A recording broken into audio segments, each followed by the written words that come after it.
Lady Anna novel. Lady Anna is a novel by Anthony Trollope written in 1871 and first published in book form in 1874. The protagonist is a young woman of noble birth who, through an extraordinary set of circumstances, has fallen in love with and become engaged to a tailor. The novel describes her attempts to resolve the conflict between her duty to her social class and her duty to the man she loves. Plot summary. Lady Anna is set during the 1830s, at about the time of the First Reform Act of 1832.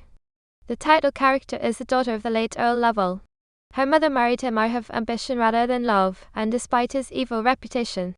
Soon after their marriage he told her that he had a living wife, which made their union invalid and their unborn daughter illegitimate. He then sailed deadly without her and did not return to England for 20 years. During those 2 decades, Lady Lovell struggled to prove the validity of her marriage, and consequently her right to her title and her daughter's legitimacy. She enjoyed neither the sympathy of the public nor the support of her family during this time. Her only friend and supporter was Thomas Thwaite, a radical tailor of Keswick, who gave her and her daughter shelter and financed her legal battles. Early in the novel, Lord Lovell returns to England and dies intestate. His earldom, and a small estate in Cumberland, passed to a distant cousin, young Frederick Lovell. However, the bulk of his large fortune is personal property and thus not attached to the title. If his marriage to Lady Lovell was valid, it will go to her and to their daughter, otherwise, it will go to the young Earl. The new Earl's lawyers, headed by the Solicitor General, come to believe that the case against Lady Lovell is weak and their claim probably false. They accordingly propose a compromise, that the Earl marry Lady Anna, thus reuniting the title and the assets held by her father.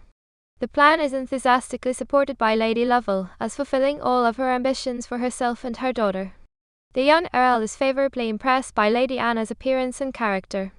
However, in her 20 years as an outcast, Lady Anna has come to love Thomas Thwaite's son Daniel, and the two have become secretly engaged. When the engagement is known, Lady Lovell and others strive to break it. Lady Anna will not yield to persuasion or to mistreatment. Daniel Thwaite rejects arguments and bribes to end the relationship. Lady Anna is approaching her 21st birthday, after which she will be free to marry without her mother's consent. In desperation, Lady Lovell secures a pistol and attempts to murder Thwaite. She wounds but does not kill him. Thwaite refuses to name her to the police, and the attempt puts an effective end to her attempts to keep the two apart. With Thwaite's consent, Lady Anna makes half of her fortune over to the young Earl. She marries Thwaite with the public approval of the Lovell family, though Lady Lovell refuses to attend the ceremony. The two then emigrate to Australia, where they expect that his low birth and her title will no longer be a burden to them. Development and publication history. In 1871, Anthony and Rose Trollope sailed from England to Australia to visit their son Fred, who had settled at a sheep station near Grenfell, New South Wales. Lady Anna was written entirely at sea, between 25 May and 19 July. The novel was serialised in the Fortnightly Review between April 1873 and April 1874. It was published in 2 volumes by Chapman and Hall in 1874.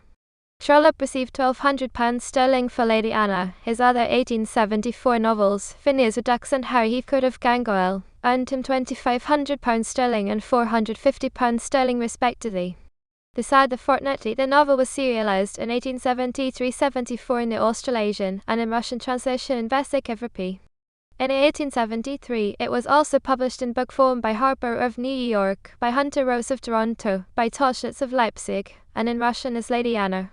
More recent editions have included one by Arno Press in 1981, editions by Dover and by Oxford University Press, the latter with an introduction and notes by Stephen Orgel in 1984, and one by the Trollope Society in 1990. Adaptation.